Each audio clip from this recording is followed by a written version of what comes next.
Hey everyone, welcome back. Hope you're having a fantastic day so far. So, even though right now Donald Trump leads Kamala Harris in the majority of polls out there, there are a couple of polls where Kamala Harris is actually edging out Trump by a couple of points, and this is a very close race right now.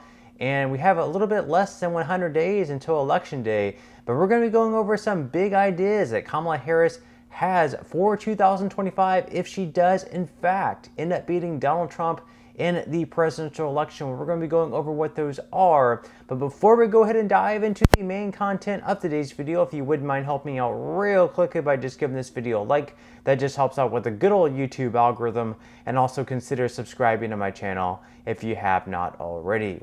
Plus, if you would like to receive up to $200 in free stock or $200 in free cash, in a pinned comment below, I will be leaving a link to Robinhood. All you have to do is once you click on that link is just sign up for a free account and then simply link your bank account. You do not have to make an opening deposit. At that point in time, Robinhood will be sending you one free stock worth all the way up to $200. And if you'd rather just have the cash, all you have to do is once you receive the free stock is just sell for what it's worth and then transfer the cash value right back to your bank account. Okay, so once again, in today's video, we are going to be covering some different ideas that Kamala Harris has. This is straight from an article from the Motley Fool where they say that Kamala Harris on Social Security, 10 things that you need to know. So they start off by saying that technically the Harris campaign has yet to adopt an official plan. And this is sort of important to know, sort of unimportant, because we can kind of look at what Joe Biden's record has been on Social Security, the different things that he's pushed for. And remember, before Biden entered office, he promised all these different things for Social Security. He promised like an increase. He promised higher cost of living adjustments. He promised a higher special minimum benefit. And to date, we have not yet seen any of those things actually take place. And even though this isn't exactly completely Biden's fault, because these things would need to first be passed through Congress, we also have not yet seen Biden exactly pushing for reform on Social Security to take place. He has pushed other things such as infrastructure. He has pushed student loan relief, but we haven't really seen him come out there and push for Social Security reform. So that's sort of been disappointing for a lot of Americans. The second one here is that Harris is staunchly opposed to any proposal that would reduce or cut Social Security benefits. So she's opposing any type of cut in benefits. She's opposing raising the full retirement age. And this could be important because if they do end up coming up with some type of huge bill in Congress, which has bipartisan support among both Republicans and Democrats, and one of those proposals is to also raise the full retirement age, would she veto such a bill? Because right now she's saying she's opposed to any cuts, whether it's an actual cut in benefit, whether it's a reduction in benefits, whether it's a raising of the full retirement age. She's saying she's completely against any of that. Would she veto a bill if it came to her desk, if she is the next president of the United States? The third one is that she has previously supported proposals from President Joe Biden. So as VP, Harris has stood behind Social Security proposals put forth by President Biden. This includes a recent call by Biden for the 12.4% payroll tax to be reinstated on earned income above $400,000 per year. In 2024, all earned income between one penny and $168,600 is subject to the 12.4% tax. However, anything above that is not taxed. Biden wants to make it so any income above $400,000 is once again taxed. Now, this is interesting because Kamala Harris, as a senator in the state of California, supported that threshold being $250,000. So basically, income from one penny to $168,000 per year would be taxed. Income between $168,000 and $250,000 per year would be untaxed. And then once again, any income above $250,000 per year would be taxed yet again. She supported that as a co-sponsor through a bill by Bernie Sanders called the Social Security Expansion Act, which we are going to touch base on right now. So the fourth one, as a senator in California, Harris co-sponsored the Social Security Expansion Act. So in 2019, Senator Bernie Sanders introduced the Social Security Expansion Act in the upper house of Congress. Then Senator Kamala Harris of California was one of the bill's 4 co-sponsors. Sanders' bill would take an even more aggressive approach to payroll tax collection.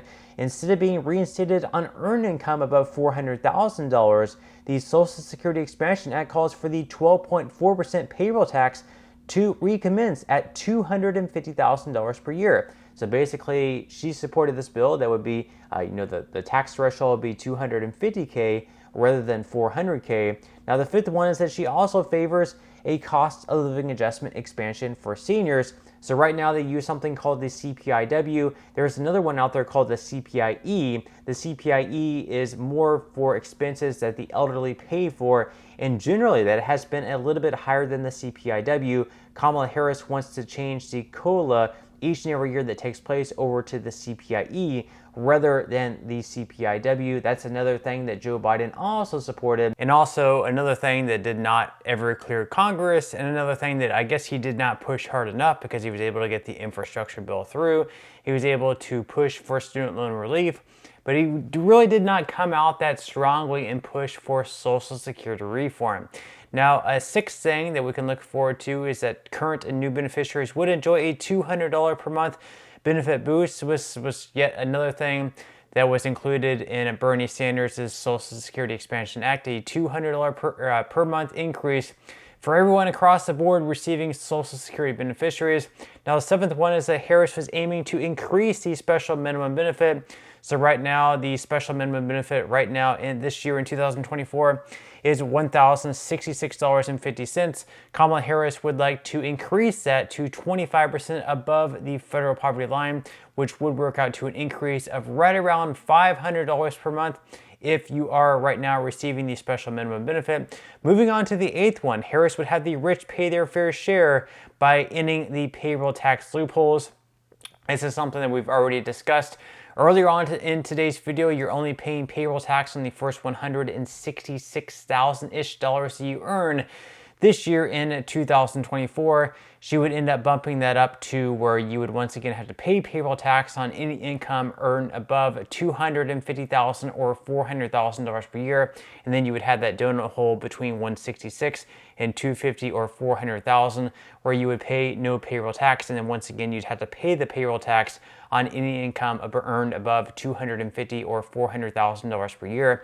The 9th one is that the proposals that Kamala Harris supports would almost certainly fall short of fixing Social Security. So basically with this one, even though they would be taking in more revenues from the extra taxation on the highest earners in the United States, pretty much all of the extra revenue that's coming into the trust fund would be offset by all of the extra increases, the $200 more per month for everyone across the board, the increases in the special minimum benefit, and the increases in the cost of living adjustment would pretty much completely offset and negate any of the positive effects of more revenue coming into the trust fund. So basically the solvency issue would still not be fixed, because sure, we would be taking more money into the trust fund, but we'd also have more money leaving the trust fund.